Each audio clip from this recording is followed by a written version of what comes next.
ओम नमो भगवते वासुदेवाय नमः।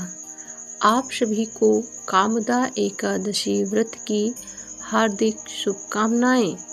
आइए सुनते हैं कामदा एकादशी की व्रत कथा। धर्मराज युधिष्ठिर कहने लगे, हे भगवान, मैं आपको कोटि कोटि नमस्कार करता हूँ। अब आप कृपा करके चैत्र शुक्ल एकादशी का महत्व कहिए।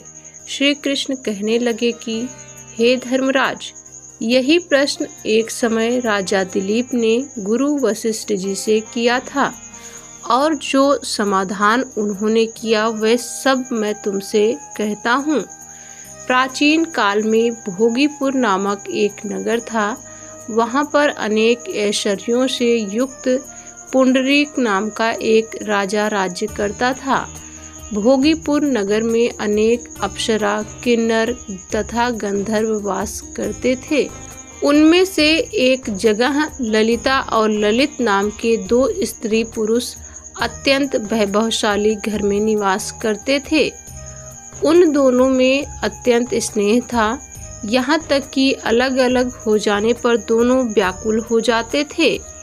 एक समय पुंडरीक की सभा में अन्य गंधर्वों सहित ललित भी गान कर रहा था।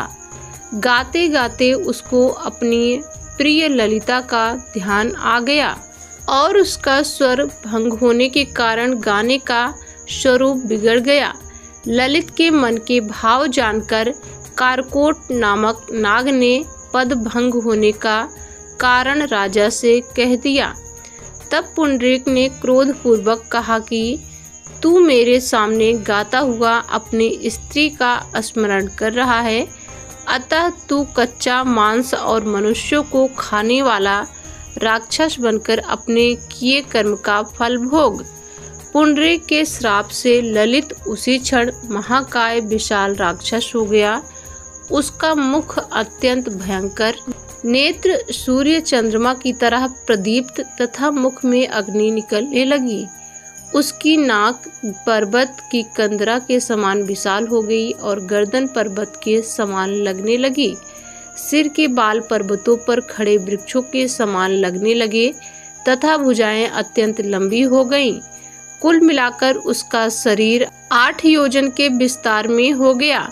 इस प्रकार राक्षस होकर वह अनेक प्रकार के दुख भोगने लगा। जब उसकी प्रियतमा ललिता को यह वृतांत मालूम हुआ तो उसे अत्यंत खेद हुआ और वह अपने पति के उद्धार का यत्न सोचने लगी। वह राक्षस अनेक प्रकार के घोर दुख सहता हुआ घने वनों में रहने लगा। उसकी स्त्री उसके पीछे पीछे जाती और विलाप करती रहती। एक बार ललिता अपने पति के पीछे घूमती घूमती विंध्याचल पर्वत तक पहुंच गई, जहां पर श्रृंगी ऋषि का आश्रम था। ललिता शीघ्र ही श्रृंगी ऋषि के आश्रम में गई और वहां जाकर विनीत भाव से प्रार्थना करने लगी। उसे देखकर श्रृंगी ऋषि बोले कि हे सुभगे, तुम कौन हो और यहाँ किस लिए आई हो? ललिता बोली कि हे मुने, मेरा नाम ललिता है। मेरा पति राजा पुंडरीक के श्राप से विशालकाय राक्षस हो गया है। इसका मुझको महान दुख है। उसके उद्धार का कोई उपाय बतलाइए। श्रृंगी ऋषि बोले, हे गंधर्व कन्या, अब चैत्र शुक्ल एकादशी आने वाली है, जिसका नाम कामदा एकादशी है।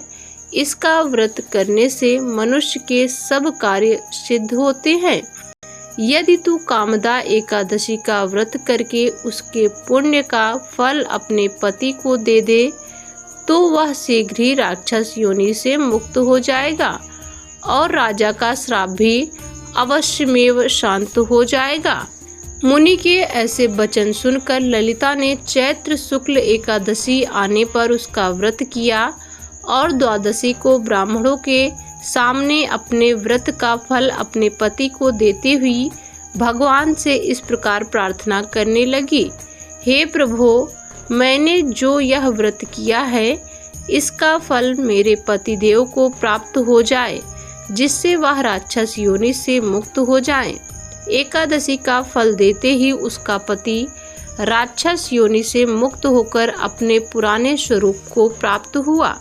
फिर अनेक सुंदर वस्त्र आभूषणों से युक्त होकर ललिता के साथ विहार करने लगा। उसके पश्चात वे दोनों विमान में बैठकर स्वर्गलोक चले गए। वशिष्ठ मुनि कहने लगे कि हे राजन, इस व्रत को विधि पूर्वक करने से समस्त पाप नाश हो जाते हैं तथा राक्षस आदि की योनि भी छूट जाती है। संसार में इसके बराबर कोई और दूसरा व्रत नहीं है। इसकी कथा पढ़ने या सुनने से वाजपेय यज्ञ का फल प्राप्त होता है। जय श्री हरि विष्णु। ये थी कामदा एकादशी की आज की कथा।